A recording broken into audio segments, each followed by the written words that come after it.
So I've been studying the book of Revelation, and I've just been trying to figure out, where are we? What's going on? How is it that this world has gotten into the state it's in, and what's to come? And one of the things that I've always wondered about is the place of the United States in the Bible. And so, I was. This is my view, my personal view, not something that God has given me, but what I believe. And I just said to you now, what if? What if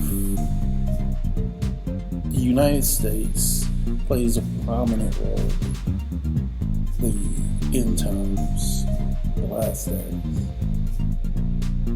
What if that role that we have as a country, as a church, is not necessarily one that is positive? As human beings, we always see ourselves in the best light. As a nation, we always see ourselves as being the hero. As a church, we always see ourselves as the ones that are helping others. And, this nation has in its motto, the land of the free, home of the brave. On our money, we have one nation under God. We are supposed to be this bright city on a hill, the leading moral instance for others to follow. And the same thing with the church in the United States. We put ourselves in a place where we go to evangelize other nations, other people, to be a help. But what is the gospel that we're spreading as a nation? What is the message that we are sending? What if the church and what if the nation is more interested in money, power, and politics versus compassion, love, and help? So what I'm positing to you is that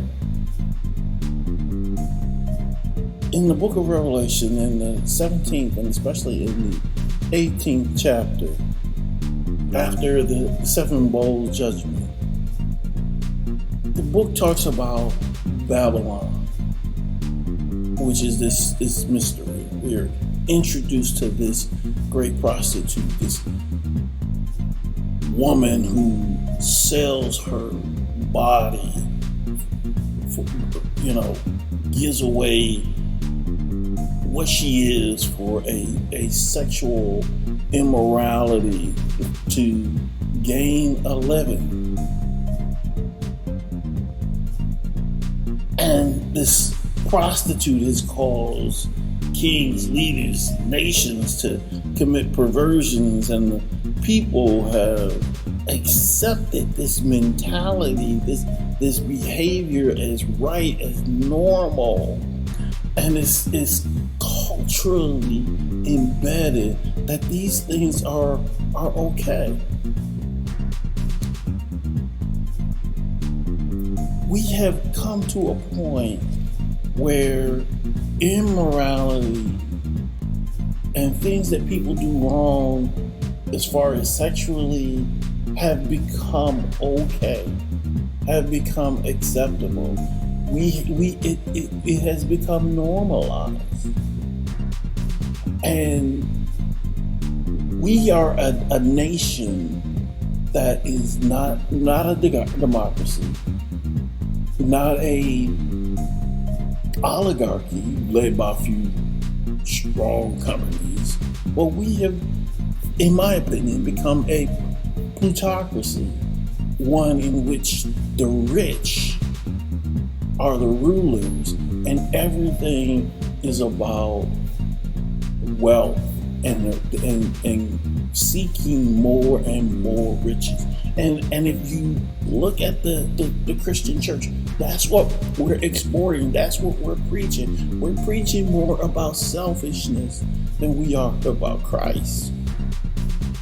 And in the 18th chapter, the third verse, it says, "For all nations have drunk the wine of passion of her sexual immorality, and the kings of the earth have committed with her, and the merchants of the earth have grown rich with the power of her luxurious living."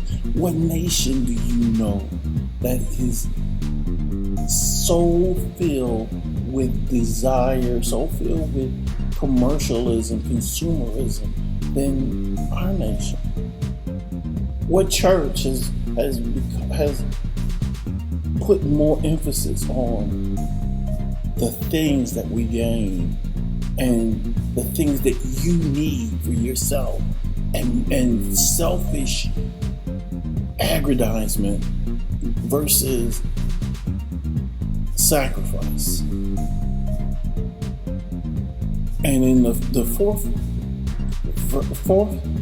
in the seventh verse, it says, "And she glorified herself and lived in luxury.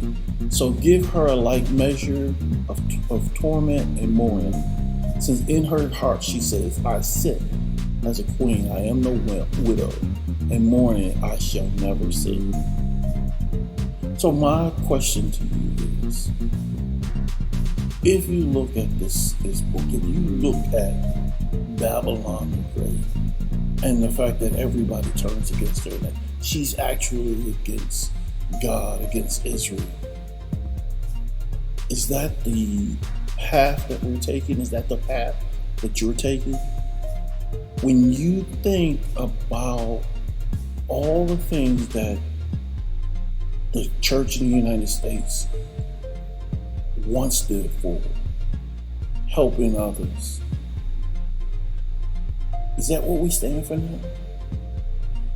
With all the churches that we have, and all the Christians, and all of the commentaries, and the TV shows, and the podcasts, are we really pursuing the cause of Christ and helping the least? Or are we seeking to help those, or help ourselves? Are we really following in the steps of Christ, or are we looking to the world system and saying that is what's truly great? Have we perverted the cause of Christ in order for us to have our own gain? When we look at our lives, our nation, our church, what is it really about? Is it about fulfilling the cause of Christ? Are we really bearing good fruit? And when God comes back to judge us, well, he said, well done. And my question to you is, what if this nation, if our church is the Babylon in the Bible, what do you do? How now do you live with that knowledge? How do you proceed in your life?